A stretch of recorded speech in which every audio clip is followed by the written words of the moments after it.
Hi, my name is Claire Matten. I'm a self-storage specialist here with Sterling Commercial Real Estate in Missoula, and I'm here to talk about self-storage trends in 2025 and what we're expecting looking forward into 2026. In 2025, we saw a shift, and we started to see this in 24, but in 25, we saw a continued adjustment in occupancy rates down from what I would call an outlier of extremely high occupancy through the COVID migration in 2021 and 2022 back to a more stabilized upper occupancy levels somewhere between 90 and 95% for a lot of facilities.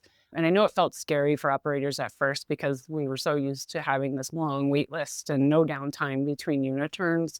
But a lot of this occupancy kind of drop, I will call it, is totally normal and typical for a market like ours with seasonality. And we're settling back into that new normal. And we weren't sure what 2025 was going to do, but we've seen that just hold steady. We have not seen a decline in rents. We've seen rent growth continue to hold flat rather than some of the 8 to 10% growth rates that we saw back in 2021. But non-climate units are still holding flat in Missoula County and many other Montana counties. Climate self-storage, for one, has actually grown quite a bit and has had some optimal rent growth for a long time.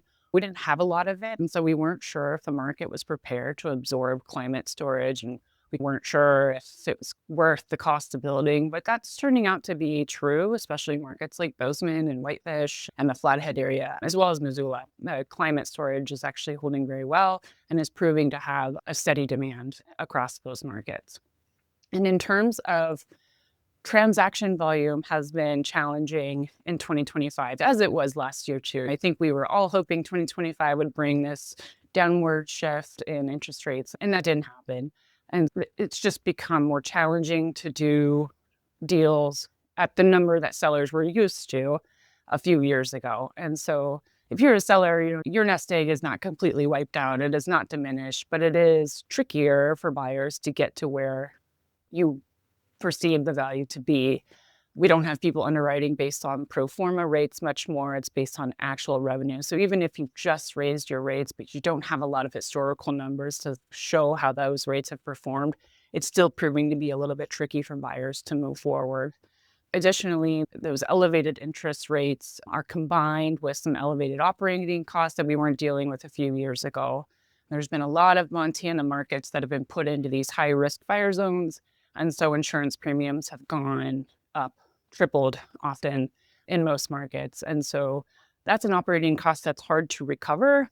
And so when you're piling that with elevated interest rates, elevated insurance costs, and now an elevated property tax cost, which has just kind of been released across the state, now buyers are having to take a step back and really look at, is there enough rent growth for me here? Can I support this in a positive leverage zone so I'm not shelling out money every single month just to buy a facility? And so sellers are getting better at realizing those challenges, and we're starting to see more transactions come together. But it's challenging, and transaction volume has dropped off significantly because of it. The ones that are still moving forward often involve some sort of seller financing component. And so that works for a lot of sellers. It doesn't work for them all, but if there's a way that you can structure debt with an owner, that's how we're seeing a lot of deals get done in 2025, and will likely move forward into at least the first half of 2026 unless we see some large rate cuts coming up here in the near future.